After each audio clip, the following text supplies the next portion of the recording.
welcome. November SOF pod. Lots of faces in the room today. Some new faces. Whose first time is this? Give us a wave. Hey, Madeline. Hey, Andrew.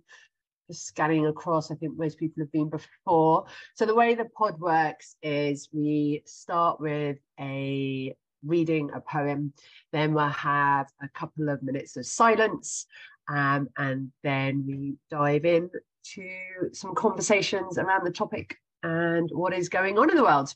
So the invitation right now is to settle yourself down, to sit back, close your eyes, look out a window into middle distance if that is what you would like to do. But this is time for you to arrive into the room and be here just for you. Today's reading is an actual reading versus a poem. And today's was sent to me by a really good friend, Rich Bellas, and it's by Clarissa Pinkola Estes. And it's called We Were Made for These Times. And the title is Shine Your Soul. My friends, do not lose heart. We were made for these times. I've heard from so many recently, we are deeply and properly bewildered. They're concerned about the state of affairs in our world. Ours is a time of almost daily astonishment and often righteous rage over the latest degradations of what matters most to civilized visionary people. You are right in your assessments. The lustre and the hubris some have aspired to whilst endorsing acts so heinous against children, elders, everyday people, the poor, the unguarded, the helpless is breathtaking. Yet, I urge you, ask you, gentle you, to please not spend your spirit dry by bewailing these difficult times. Especially do not lose hope, most particularly because the fact is that we were made for these times. Yes, for years we have been learning, practicing, been in training for, and just waiting to meet on this exact plane of engagement. She grew up on the Great Lakes and recognized a seaworthy vessel when I see one. Regarding awakened souls, there have never been more able vessels in the waters than there are right now across the world. And they are fully provisioned and able to signal to one another as never before in the history of mankind. Look out over your prow. There are millions of boats of righteous souls in the waters with you.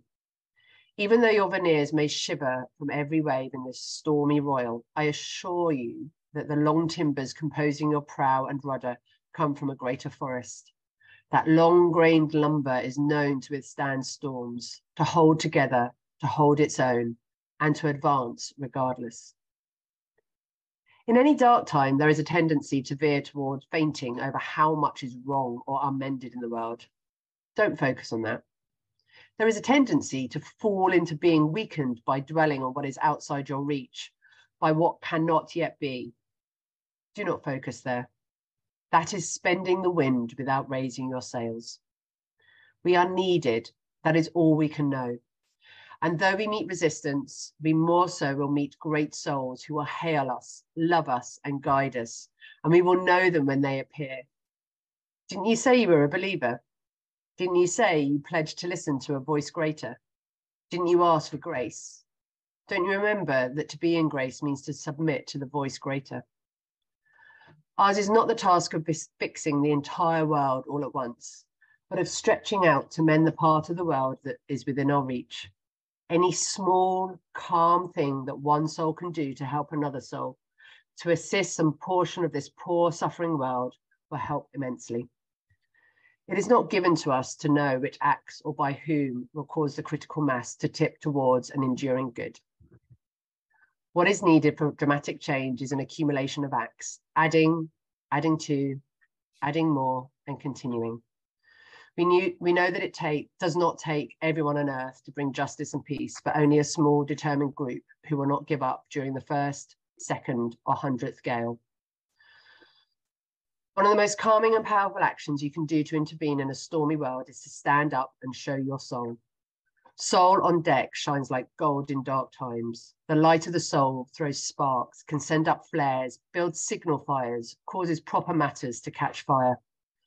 To display the lantern of soul in shadowy times like these, to be fierce and to show mercy towards others. Both are acts of immense bravery and greatest necessity. Struggling souls catch light from other souls who are fully lit and willing to show it. If you would help to calm the tumult, there is one of the strongest things that you can do. There will always be times when you feel discouraged. I too have felt despair many times in my life, but I do not keep a chair for it. I will not entertain it.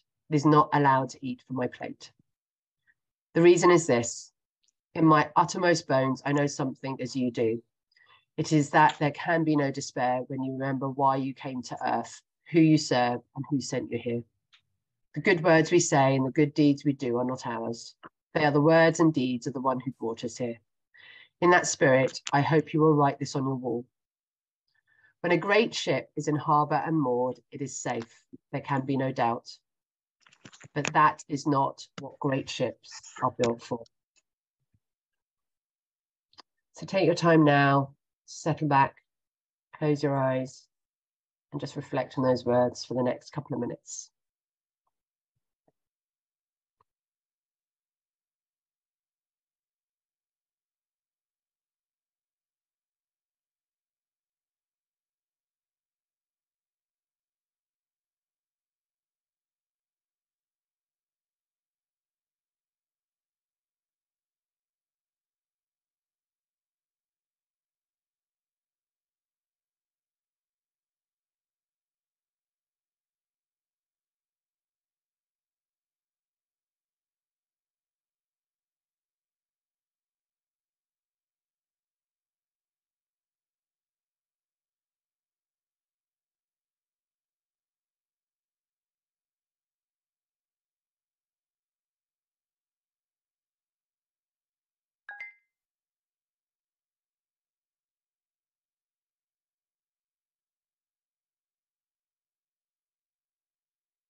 Thank you, everyone.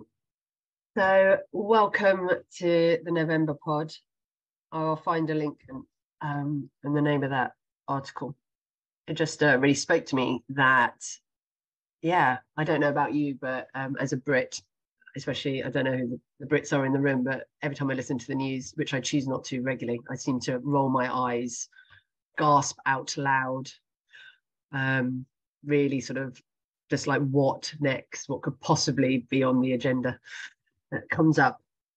So we've made it to November, and I woke up this morning and I haven't really thought about this for a while, but 2 years ago today, 2 years ago yesterday, a really significant relationship of mine finished, and it really hit me hard, and I hadn't really thought about it for a good 6 months. But isn't it strange how your brain reminds me of these things? And it happened on a Thursday, and then on the Friday morning I hosted a pod, and Elliot was our guest that day, and we were looking at innovation. And I was just thinking, gosh, how much has changed in 2 years? And I was just wondering what it is for you that's changed in the last 2 years. If you think back to November 2020, and for those of you who are in the UK, we were just literally going into our second lockdown. That was the day that it all went tits up again. And you were told, and it was also on today's date that you were told you had to wear a mask for the first time, and it was mandatory. So it's quite it's just a date that sort of stuck in my head, and I was like, that is really interesting. And talking to Sam as she arrived in the room, I was like, why is it we don't remember things, and then suddenly a date just pops into your head, or a memory? So I'm sitting with that, and I'm feeling quite emotional. But I'm also moving back into my home, which is really exciting today. So that is happening after this. So after I've done a coffee morning, I get to move home.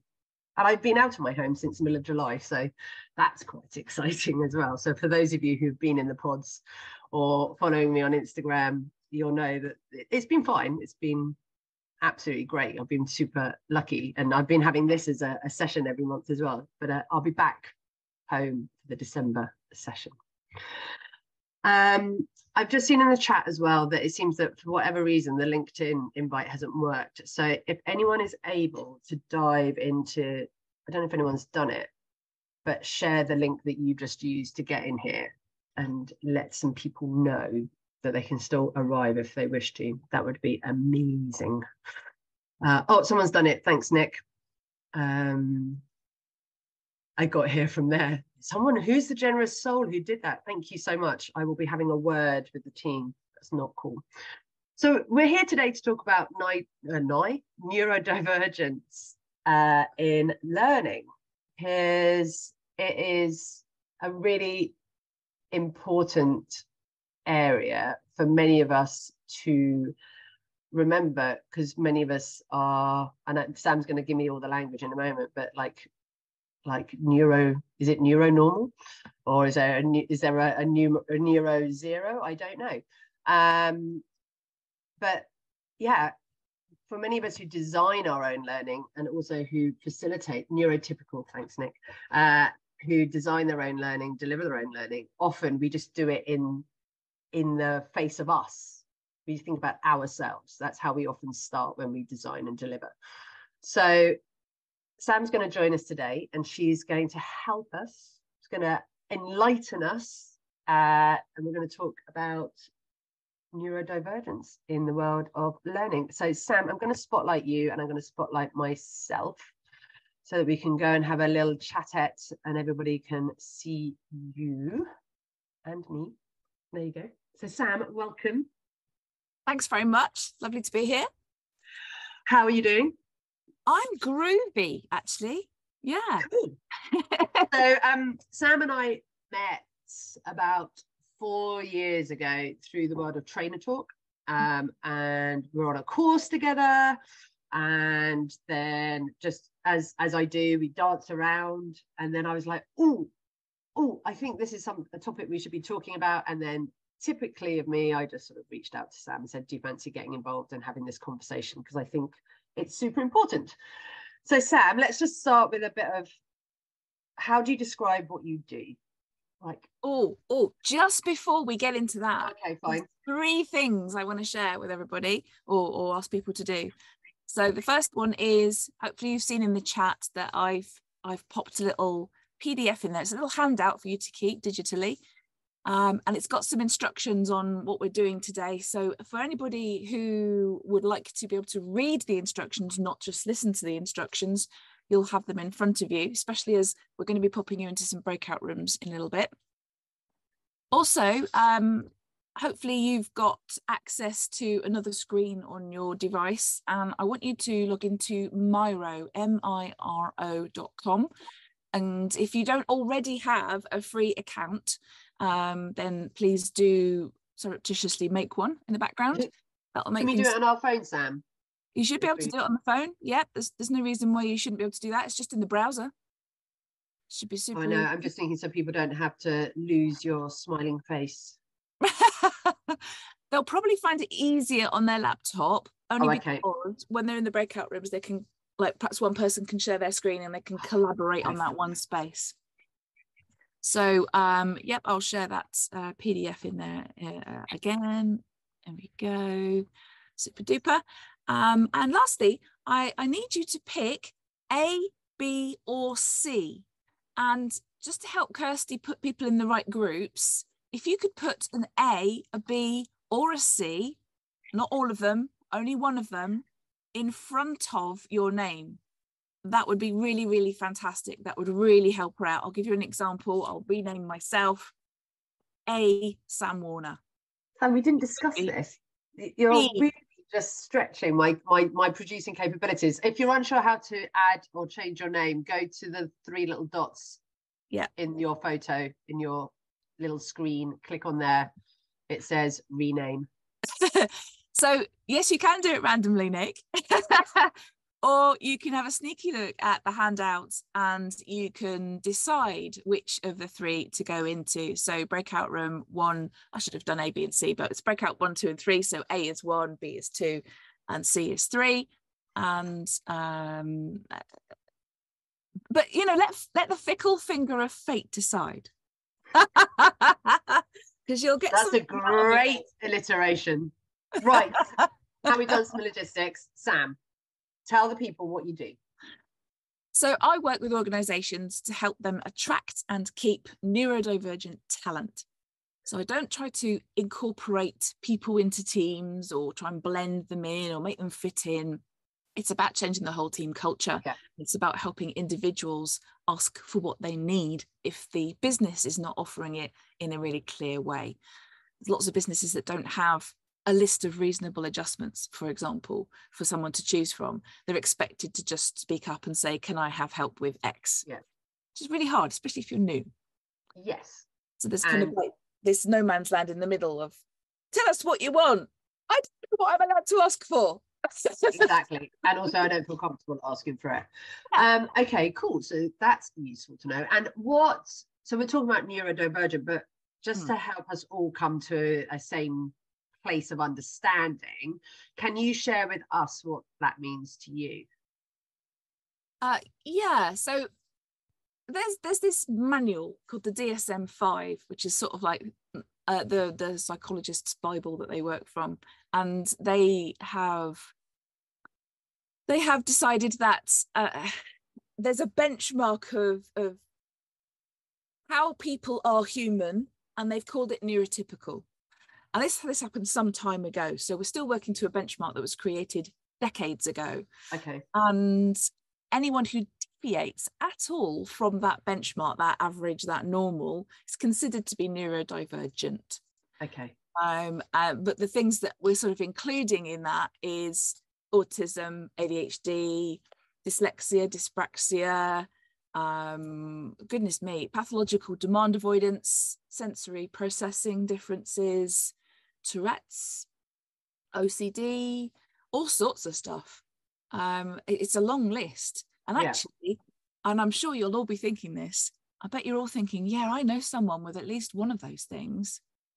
Well, what's really happening is we're finally kind of waking up to the realization that there's far more neurodivergence out there than neurotypicalness, if that's a word that I might have just and that actually neurotypical people are probably in the minority, but the whole world is geared for a neurotypical brain from this benchmark of average. Wow. So when people struggle in the world, it's because it wasn't really designed for them in the first place. Interesting. Yeah, and anything from the norm is always considered not great. Yes. And in fact, even the words in the DSM-5, right, they use the words like abnormal or extreme if you're not considered to be neurotypical. There's that neurological development. It's atypical, but it's abnormal, it's extreme. There's something wrong with you, you're broken. Which is not true. It's not true at all. No, absolutely not true.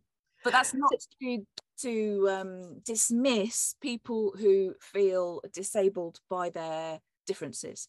That's absolutely valid, and for a lot of people it is disabling. Yes. Yeah.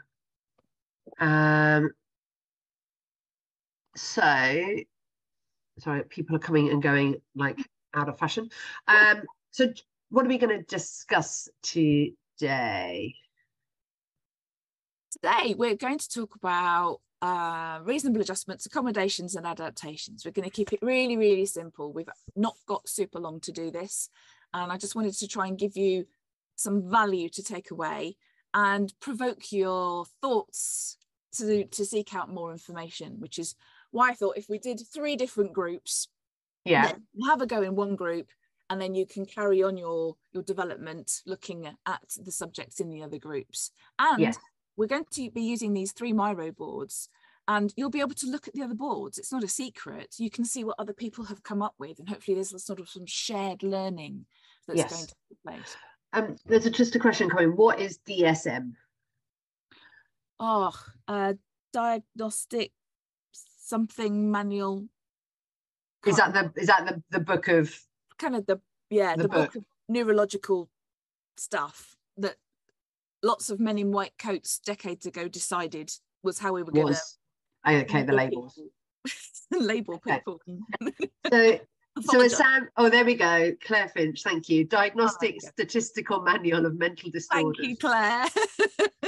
There Wow. is actually a British book not called that, it's called something else, but the DSM is seen as like the Bible.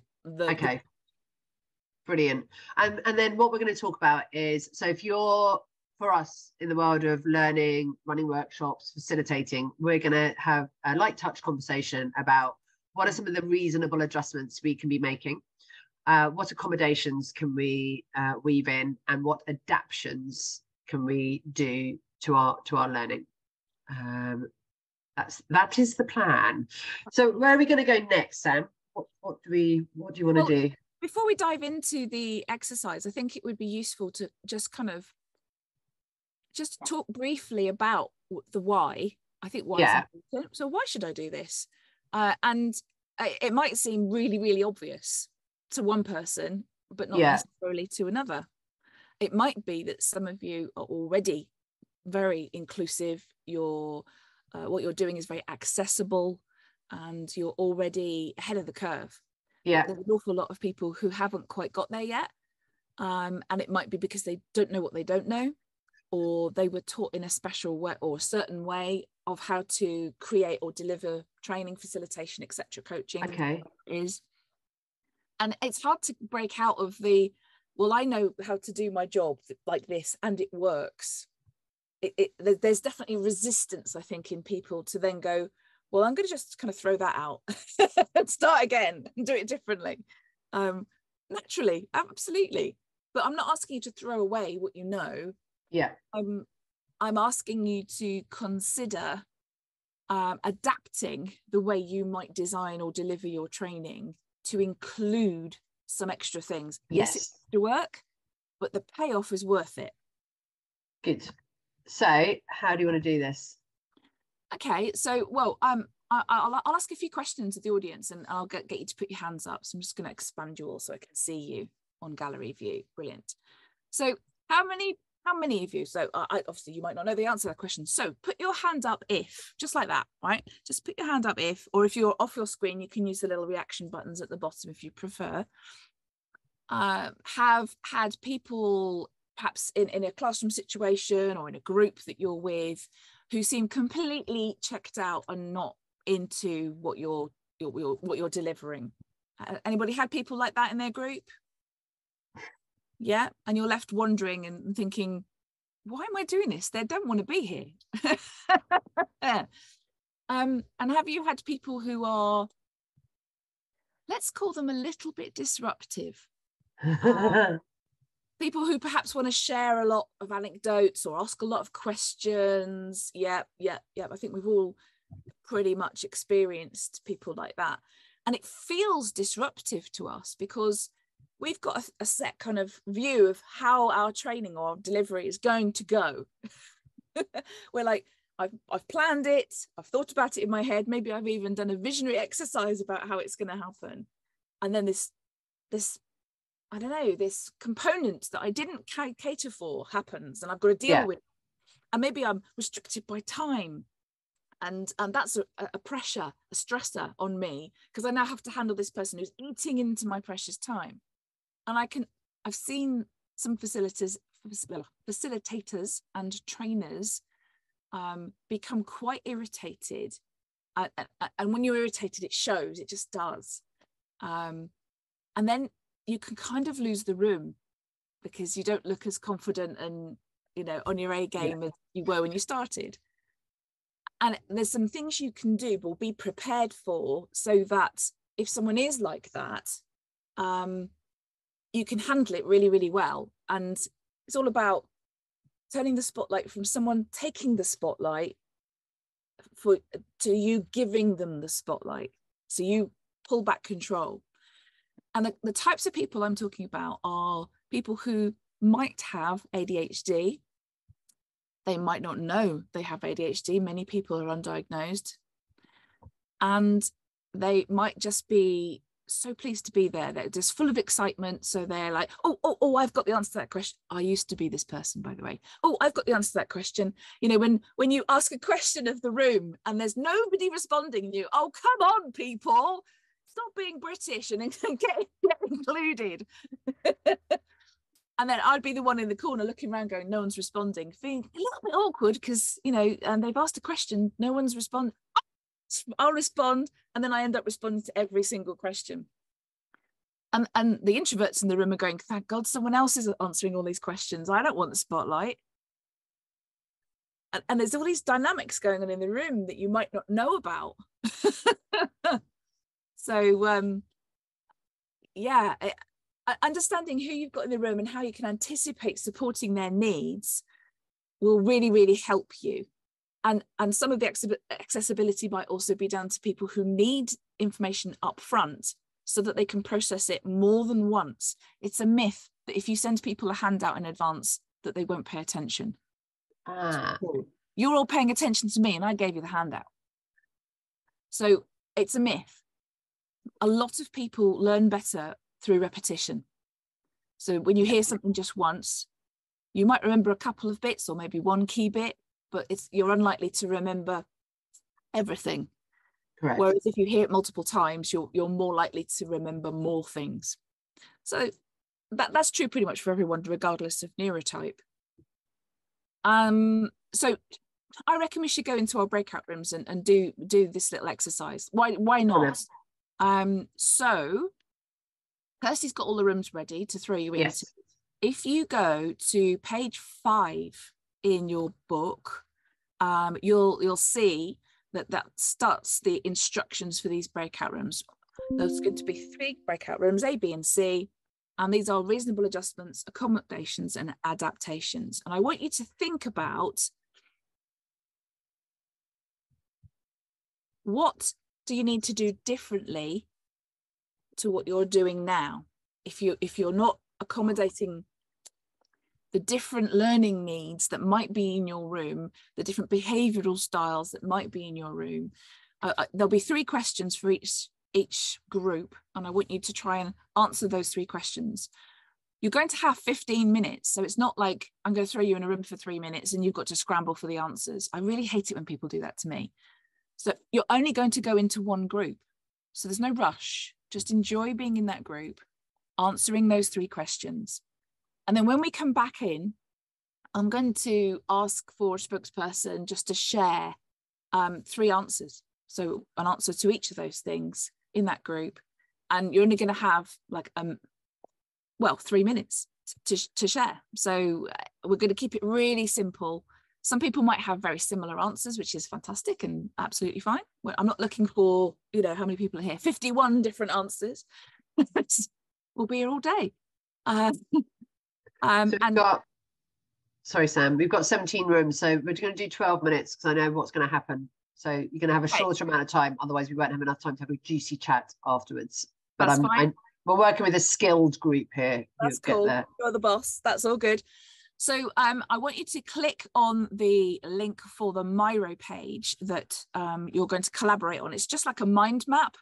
So you can click on there and just type away and add your thoughts. You can even just put your musings on there. You can put your results of your answers on there.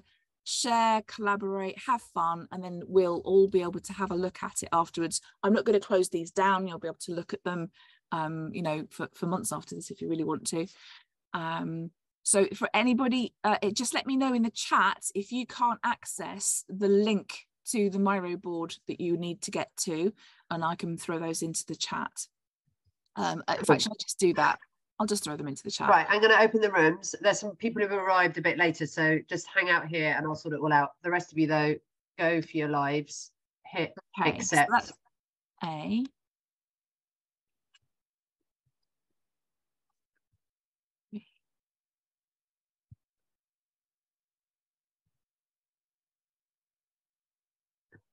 B.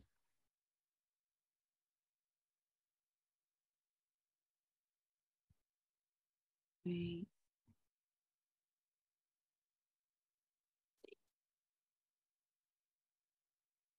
I don't know why it's broken that link up. So Jason's, Benna, Jen, you guys have all got invites. You just need to hit accept.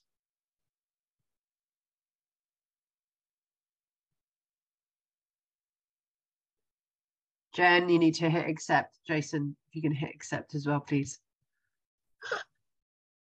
Oh, okay, everybody. Oh, sorry. Well, welcome back in the room. We will take some time now to have a chat. Sam, I'm going to let you do the debrief. Brilliant, thank you. So let's just dive straight in, and I'd love to hear from somebody who wants to volunteer what things that they have learned in their little group, the answers they might have come up with. Let's start with group A. Does anybody want to volunteer? Stick your hand up. Oh, Nick's got his hand up already. Well, look at that. That's what I can't engage with. Nick, share one of your 3 things and then I'll go to Karen. So, can you hear me? Yes, I can. There were 2 of us in the room who were neurodivergent, and we were completely overwhelmed by Miro, and we just found we couldn't get to grips with it very quickly, and we were just like, let's not deal with that. And then eventually, and then by the time we'd stopped talking about our neurodiversity, we were like, oh, we've got 3 minutes. Okay. So, but one thing we got was like, I think when you're in training, we didn't think it was so much about considering it as you're designing it. It was more from my experience, when I'm training someone, if I'm really concerned about that it has to be the way that I want my training to be, then I'm going to see that person as disruptive.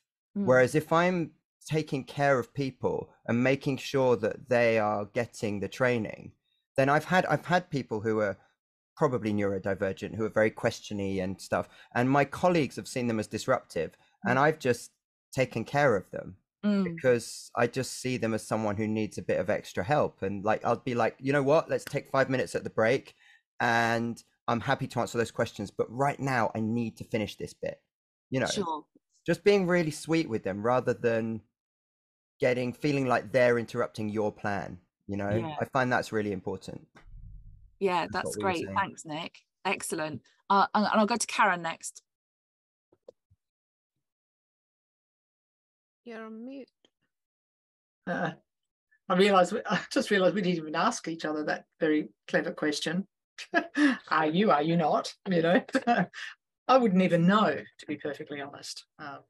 How do you know, in many ways, where you are?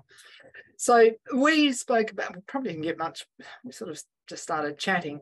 But I think the 2 key things that we kind of came up with was, how do we actually find out? Because we don't necessarily know or won't know. So 2 things. How can we set up our systems so it's a choice? So how do we create the space that makes it a choice for how we choose to absorb information, learn the information? So that's one thing. So that means thinking about the systems, the technologies that you're using. And love the fact that you brought up that Miro is really complicated for a lot of people. It's great if you're a facilitator and use it all the time, but for the rest of the world, it's rubbish, right? All of them, in my humble opinion. And I love Miro, right? I pay for it. So, but, right? But I don't use it in training for that very reason. And the other thing is, so how do we ask that question up front? And I'm sorry, I can't remember who my colleagues' names were in the group, but, is there anything that will help you to learn better? So we could ask that question in the onboarding, if you like, or the joining instructions, or even before that. And if we're using clever systems, that we may be able to allow them to start tactically playing within the technology, if we're using it in this world, to get involved, earlier in whatever way that suits them. So some, it could be, ticking boxes or writing stuff, or, whatever the case may be. Absolutely. Yeah, thanks, Karen. It could be that you create a video or something that they can watch in advance, because maybe they'll feel more comfortable and less anxious if they've seen you in action for 5 minutes. Yeah, that's a really good idea, actually. Indeed. So it's, how do we make people feel comfortable with who they're coming to?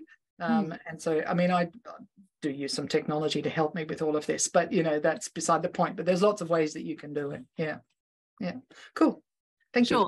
Thanks, Karen. I'm going to ask another person to share, this time one from B and then one from C. So one from B, who would like to share? This is the accommodations. So pre-work, advanced info, joining instructions. What kind of things do you think need to think about in advance of your session? All good? No, it's fine if no one wants to share. That's all good. It's great to see.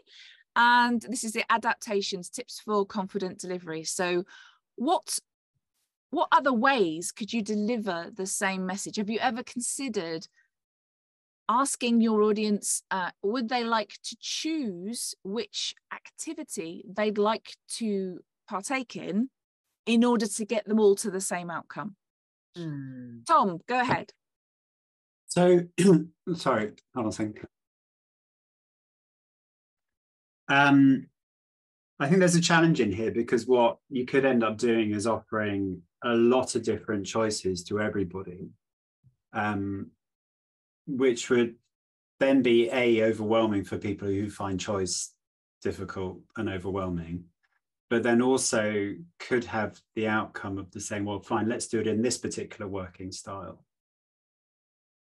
which could then be excluding for some of the group at some other point. So I sort of worked towards a concept, what is the sort of the I don't know, the midpoint that we can move towards, where it might not be perfect for everybody, but everybody can get their needs met. And this could be as simple as saying, well, if you're doing a long delivery, I've just brought up the example, I do one full day delivery where we try and mix up all the different styles. So sometimes it might be a chatty breakout group. Sometimes it might be go away and think and then come back. Sometimes it might be a walk and talk off camera where people use their phones. Sometimes have reflection moments. So in there, I think what the design of that piece does is to say, well, let's have a variety where everybody can find their own processing style and have the space to be able to do it. And it takes a lot more effort in the design, but I think it then demands less effort from the participants. Absolutely. And once you've done it a few times, it just becomes that's how you work. So when you deliver training, you automatically provide an opportunity for people to work solo, if that's how they work best, and still get the same outcome. Say they're reading a case study and answering some questions on their own, because that's how they prefer to work. And then the people over here who want to do a role play, because that's how they learn, by interacting, by speaking it out loud, because they've got energy they want to spend on this so that they can grasp it. So I absolutely agree, Tom. You can't be all things to all people, but you could have like a little set of things that you use, whether that's, you might say, I'm only going to offer 3 different options on how to achieve this learning. It's this, this, or this. I don't mind which one you choose. It's a bit like, I don't know if you're old enough to remember this, but there was a program called Run Around when I was a kid, and you had to choose A, B, or C. Just go with it. And it's a bit like that. So I've got time for one quick one from Nikki. Sorry, Joanna, I probably won't have time to come to you, but you can put it in the chat so that we can all see your thoughts. Please do. And anyone else who wants to share who hasn't been able to.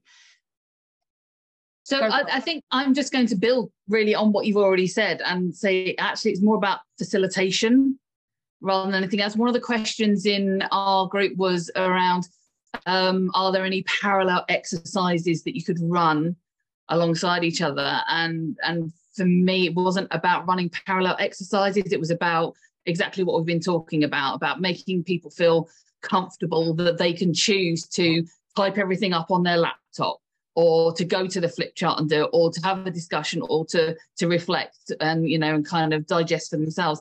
So I think a lot of that might come into what Group B was talking about in terms of setting stuff up and allowing the group to know that that's okay right from the outset. But personally, I wouldn't necessarily design lots of different activities. It would be one activity, but it's the facilitation that's inclusive and allows people to feel comfortable and confident in being able to do what they need to do in order to learn best. Sure. Thanks, Nikki. I think, you know, it's a bit like, you know, when you go to a training session online and half the room's got their cameras off, and you think, oh, come on, everyone put their cameras on. I want to see you. I want you to be fully engaged.